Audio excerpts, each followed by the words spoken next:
इतिहास लिखा है इसमें, कुछ खास छिपा है इसमें। इतिहास लिखा है इसमें, कुछ खास छिपा है इसमें। मर्यादा है, कोई वादा है, विश्वास रखा है इसमें। सात फेरों से मिला ये तो उपहार है, मेरा श्रृंगार है, मेरा श्रृंगार है, मेरा श्रृंगार है, मेरा श्रृंगार है। मंगलसूत्र, मंगलसूत्र, मंगलसूत्र, मंगलसूत्र, मंगलसूत्र, मंगलसूत्र, मंगलसूत्र।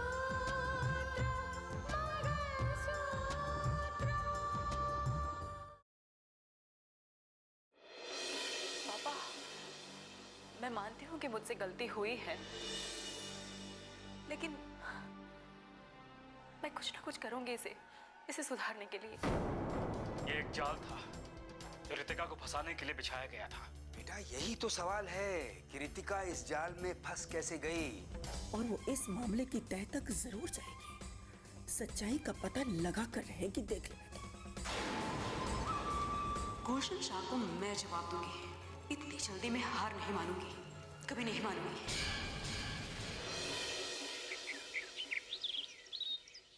ये सब मैं क्या सुन रही हूँ? क्या सब आप क्या सुन रही हैं? आखिर आप लोगों ने उस रितिका को फिर से एक बार उलझा ही दिया। क्या करें, आदत से मजबूर, फितरत में गुरूर, ऐसा तो करना ही था।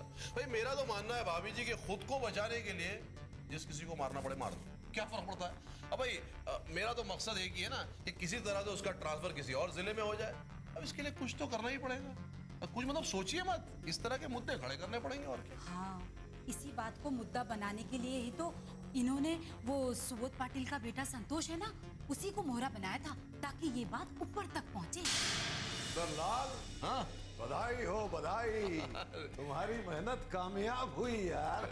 बधाई हो बधाई। अब तो घर घर में रितिका के चर्चे। भाई मुबारकबाद तो मुझे आपको देनी चाहिए गुलशन भैया, क्योंकि सच कहें तो ये आप ही को तो रचाया हुआ खेल था, इसमें कामयाबी तो मिलनी थी। लेकिन ये बात यही खत्म नहीं होती है। वो रितिका चुपचाप नहीं बैठेगी, और वो मयूरी, वो भी तो इसी शहर में है। उससे सच्चाई उगलवाने की वो कोशिश जरूर करे। अरे वाह भगवान, अब तो आप भी समझने लगी सियासत के दांव पेच हैं। लेकिन आप जिस बात का टेंशन ले रही हैं ना, हमें उस बात का टेंशन ना है। वो क्या है कि रितिका मयूरी से पूछताछ जरूर करना चाहेगी, उससे सच उगलवाने की कोशिश जरूर कर सकती है, लेकिन कर नहीं पाएगी। एक मिनट आप क्या कह रहे हैं, मेरी कुछ समझ में नहीं आ रहा। ओफो सुंदरलाल, तुम अपने दिमाग पर ज्यादा जोर मत डालो। जैसा तुम सोच रहे हो वैसा कुछ नहीं है। मयूरी का जिंदा रहना जरूरी है, वरना बात और उलझ जाएगी। समझ गए? मयूरी यहीं रहेगी, इसी शहर में रहेगी, लेकिन रितिका उससे पूछताछ नहीं कर पाई। और अगर रितिका ने मयूरी से पूछताछ करने की कोशिश की तो मीडिया तो यही कहेगी ना कि रितिका जोर जबरदस्ती उससे बयान लेना चाहती है, उससे झूठ बुलवाना चाहती है। इसलिए रितिका अब मयूरी के करीब नहीं जाएगी। तो दोनों तरफ से बदनामी तो रितिका की ही है ना, क्यों? मतलब ये कि दोनों तरफ की बाजी हमारी होगी, चित भी अपनी और पट भी अपनी। हाँ, और अंठा हमरे बाप का। अब होना ये चाहिए सुंदरलाल कि रितिका का इस जिले से ट्रांसफर हो जाए। ये काम तो बस आप ही कर सकते हैं। अपने सारे कार्यकर्ताओं को इकट्ठा कीजिए और जुलूस और धरना दिलाइए। फिर प्रशासन को मानना ही पड़ेगा। ना ना ना ना, ये तो आखिरी रास्ता होगा भगवान, एकदम आखिरी। फिलहाल तो हम सुबोध पाटिल से बात करके देखते हैं कि वो क्या करते हैं।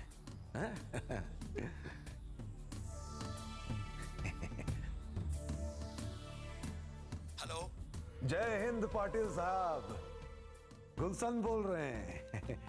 अरे क्या सुन रहे हैं हम, हैं? सुबोध पाटिल के बेटे पर इतना बड़ा इल्जाम, उसे गिरफ्तार करने की कोशिश की गई। अरे रे रे रे रे, क्या हो रहा है इस देश में? मैं खुद नहीं समझ पा रहा हूं कि ये सब क्यों हुआ। अरे मंत्री जी, हमने तो आपको बताया था ना कि वो मशहूर होने के लिए कुछ भी कर सकती है। भाई मशहूर होना, बदनाम होना, ये सब अलग अलग बातें हैं, लेकिन बदनामी तो उसी की हुई ना। तो बताइए। अरे ये तो अच्छा हुआ पाटिल साहब कि उस लड़की मयूरी में जरा सी इंसानियत थी कि उसने झूठा बयान देने से इनकार कर दिया। पुलिस के सामने झूठा बयान नहीं दिया। अगर रितिका के कहने पर उसने झूठा बयान दे दिया होता तो सोचिए।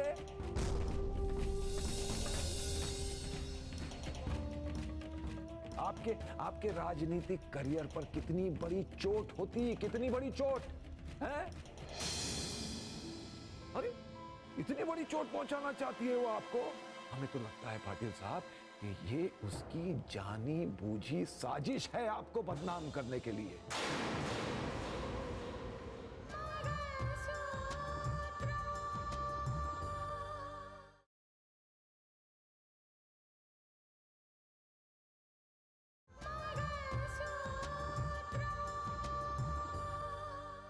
हमें तो लगता है पाटिल साहब कि ये उसकी जानी बूझी साजिश है आपको बदनाम करने के लिए। कहीं उसने किसी से पैसा तो नहीं लिया है, किसी ने पैसा दिया है आपको बदनाम करने के लिए? हाँ, सच्चाई तो सामने आ ही जाएगी। मैंने इस बात के लिए इंक्वायरी की मांग कर दी है और मुझे विश्वास है कि इसकी इंक्वायरी जरूर होगी। इंक्वायरी? अब पाटिल साहब, इंक्वायरी तो होती रहेगी, लेकिन उससे पहले आपको कोई कड़ा कदम उठाना चाहिए। मैं तो कहता हूं कि उसका किसी और जिले में ट्रांसफर करवा दीजिए। लेकिन उससे क्या फायदा होगा?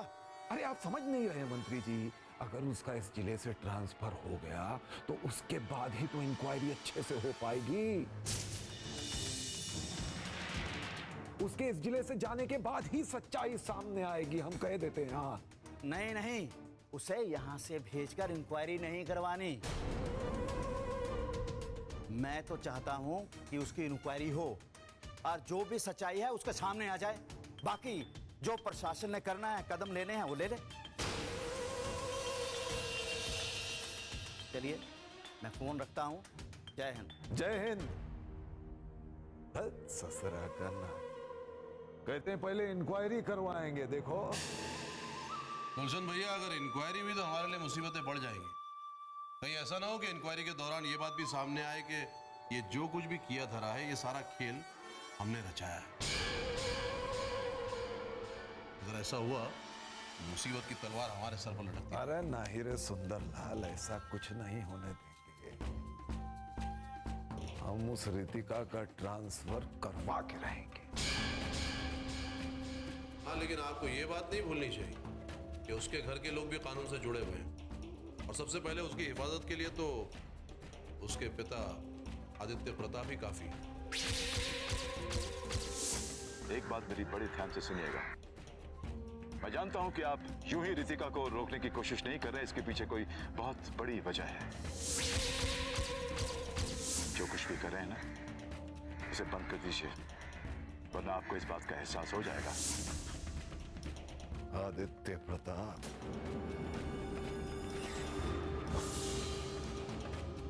मक्खी।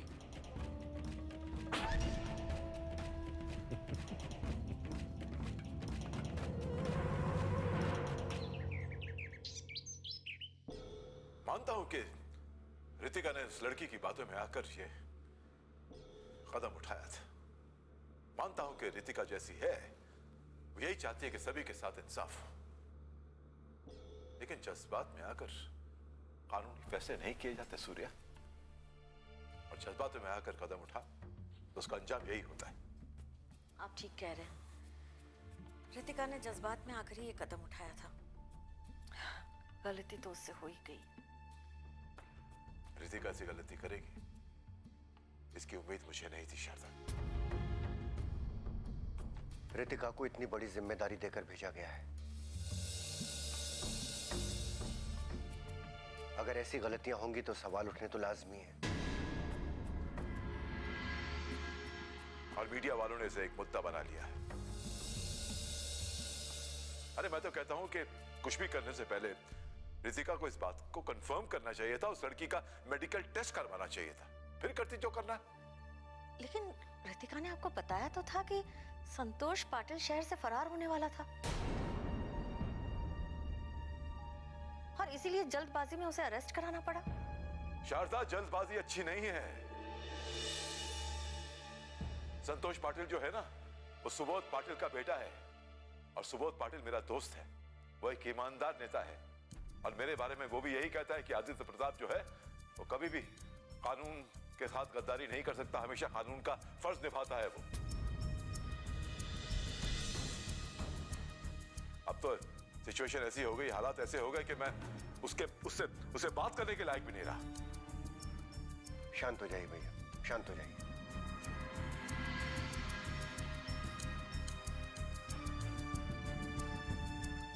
एक बात बताइए, ये रितिका की नौकरी पे तो कोई आंच नहीं आएगी ना? नहीं नहीं सूर्य, ऐसा नहीं होगा। हम सब जानते हैं कि रितिका ने जो कुछ भी किया जज्बातों में आकर किया है।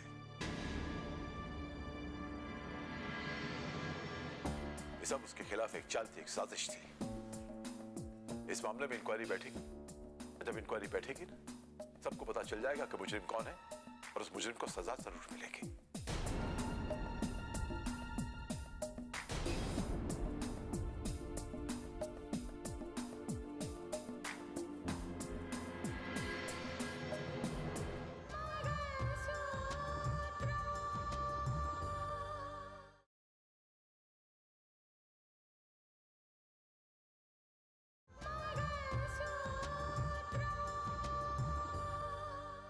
कहिए कलेक्टर साहिबा, आज हमारी याद कैसे आ गई आपको? आपको कैसे भूल सकती हूँ मिस्टर गुलशन शाह? आपके तो बहुत सारे एहसान हैं ना मुझ पर। हम तो कोई एहसान नहीं किए। कौन एहसान की बात कर रही है? हाँ, मैं जानती हूँ। आप जैसे बड़े लोग एहसान करके उनको स्वीकारते भी नहीं हैं। लेकिन मैं आपको बता दूं, एहसान दिल पर बोझ बना देते हैं, और उन बोझ को जब तक उतारा ना जाए ना, दिल को सुकून नहीं मिलता। मैंने इसीलिए आज आपको फोन किया है कि मैं आपको बता दूं कि आपके एहसानों का कर्ज मैं बहुत जल्द चुका दूंगी। अरे कौन सा एहसान, मतलब क्या है आपका? जरा खुल के बताइए ना। आप बहुत अच्छी तरह से समझते हैं मेरी बातों का मतलब। अगर आप नहीं समझेंगे तो और कौन समझेगा? इनफैक्ट मैं सोच रही थी कि ऐसा क्या करूं कि मैं आपके एहसानों का कर्ज चुका दूं। और देखिए, एक घटना ऐसी घटी कि मुझे रास्ते खुद ब खुद मिल गए। भगवान के सौगंध रितिका जी, हम अब भी ना ही समझे। मैं समझाती हूँ। अब देखिए, मुझ पर इंक्वायरी बैठने वाली है, ये तो आप जानते ही होंगे। जिस मामले को लेकर मुझ पर इंक्वायरी बैठने वाली है, उस मामले में मयूरी को इन्वॉल्व करके जिसने भी मुझे फंसाने की कोशिश की है ना, उसका चेहरा जरूर सामने आएगा। तो फिर हुआ ना ये मौका मेरे लिए उस इंसान के हाथ में हथकड़ी ललवाने का, और फिर उसी इंसान से पिछली बहुत सारी सच्चाइयां भी उगलवानी है मुझे। तो ये तो मेरे लिए सुनहरा मौका हो गया। हुआ कि नहीं? रितिका जी, हमको तो लगता है कोई बहुत बड़ा गलतफहमी हो गया है आपको। मुझे कोई गलतफहमी नहीं हुई मिस्टर गुलशन शाह। इनफैक्ट मैं राह देख रही थी, उम्मीद कर रही थी कि दुश्मन की तरफ से अगली चाल कब चले। और देखो, उसने चाल चल भी दी, लेकिन उसे ये नहीं पता कि उसकी ही चाल उस पर किस कदर भारी पड़ने वाली है। बस अब थोड़ा सा इंतजार कीजिए, आपके वो सारे एहसानों के कर्ज मैं धीरे धीरे करके चुकाऊंगी। जय हिंद।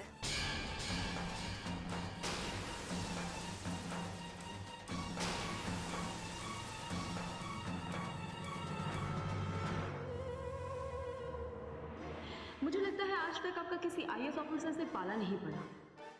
अगर पड़ा होता ना तो अब तक आपकी जुबान पर ताले लग चुके होते।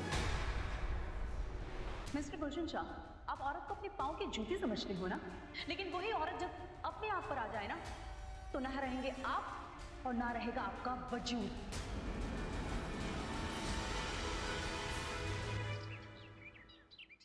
सिर्फ जिम्मेदारियां हासिल करने से कुछ नहीं होता, अरे उन्हें निभाना भी पड़ता है। रितिका की एक छोटी सी लापरवाही ने कितने बड़े सवाल खड़े कर दिए। जी पापा, लेकिन आप नहीं जानते, ये दीदी को जानबूझकर उलझाने की कोशिश की जा रही है। सबको पता है कि रितिका जस्टिस आदित्य प्रताप सिंह की बेटी है। अरे तो उसे तो और भी सावधान रहने की जरूरत थी। आज तक कभी कोई दाग नहीं लगा मेरे नाम पर, आज तक किसी ने उंगली नहीं उठाई मेरे फैसलों पर। राज,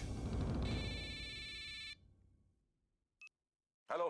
जय हिंद जज साहब, हम सुबोध पाटिल बोल रहे हैं। हाँ पाटिल साहब, कहिए। भाई दिल में एक अफसोस था जिसकी वजह से हम फोन कर रहे हैं। भाई कानून के गलियारे में बहुत कम लोग हैं जिनकी हम दिल से इज्जत करते हैं, जिन्होंने कभी भी अपने ईमान से सौदा नहीं किया और जिन्होंने कभी भी अपने फर्ज से मुंह नहीं मोड़ा। जिसे अपने देश से प्यार होता है, जो अपने फर्ज को अपना ईमान समझता है, उसके कदम कभी नहीं डगमगाते। हालात चाहे कैसे भी हो। और वही देशभक्ति का जज्बा जो है मैंने आप में भी देखा था, इसीलिए तो मैं आपका कायल हूं। और इसीलिए आपके बेटे के बारे में जब सुना तो मुझे यकीन नहीं हुआ था। लेकिन अब तो सच्चाई आपको पता चल ही गई होगी।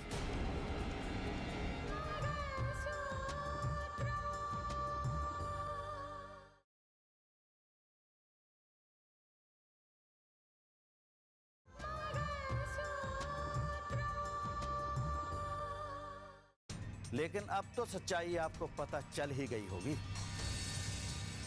मैं खुद एक सच्चा भारतीय हूं और मैंने यही संस्कार अपने बेटे को दिए हैं। वो ऐसा कदम कभी उठा ही नहीं सकता। अब मैं समझ चुका हूं पाटिल साहब, और इसीलिए तो इस बात का दुख है कि न जाने किस जज्बात में आके, न जाने किस जुनून में आके रितिका ने इतना बड़ा कदम उठा लिया था। मुझे तो ये कहा गया था कि रितिका अपने आप को मशहूर करने के लिए किसी भी बड़े नाम वाले इंसान पर हाथ डाल सकती है। पाटिल साहब, आपको ये बात कही किसने? मेरे मित्र हैं जिन्होंने मुझे पहले से ही आगाह करने की कोशिश की थी। इसका मतलब ये हुआ कि रितिका को गुमराह करके आपके बेटे को अरेस्ट करवाने की पूरी तैयारी पहले ही हो चुकी थी। पाटिल साहब, जिसने भी आपको ये बात कही थी, मुझे इस बात का पूरा यकीन है कि वो इस साजिश में शामिल है। क्या कह रहे हैं आप? जी हाँ, रितिका को जानबूझकर बदनाम करने के लिए चालें चली गई थी। जिस तरह आपको मुझ पर गर्व है ना, उसी तरह मुझे अपनी बेटी पर गर्व है पाटिल साहब। वो कभी कोई गलत कदम उठा ही नहीं सकती।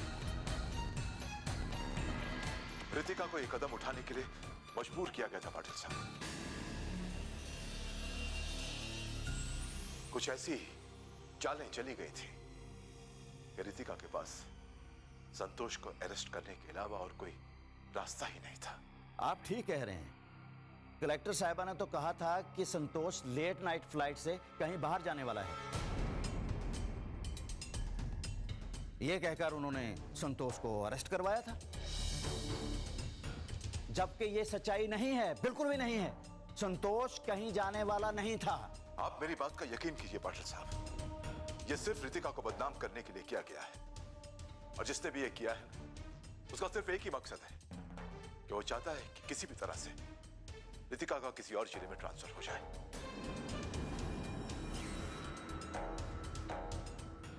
क्या हुआ पाटिल साहब, क्या सोच रहे हैं? अगर ये किसी की चाल है तो क्यों और किस लिए? क्या आपको पता है इसके पीछे किसका हाथ हो सकता है?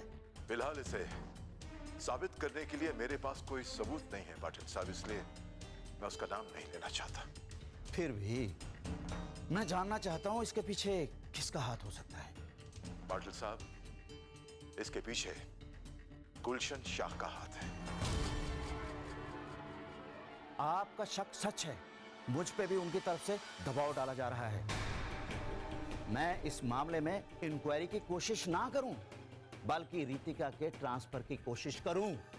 इसलिए मैं आपसे गुजारिश करता हूं पाटिल साहब कि इस मामले की इंक्वायरी होनी चाहिए, क्योंकि मैं जानता हूं कि सच क्या है।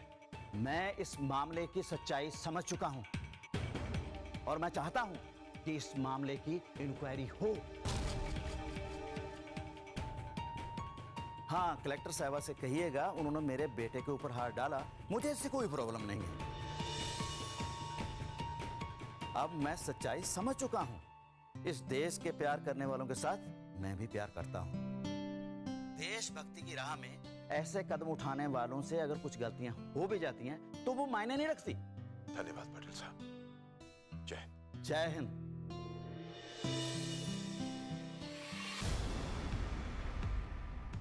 मैं इस मामले की सच्चाई समझ चुका हूं और मैं चाहता हूं कि इस मामले की इंक्वायरी हो।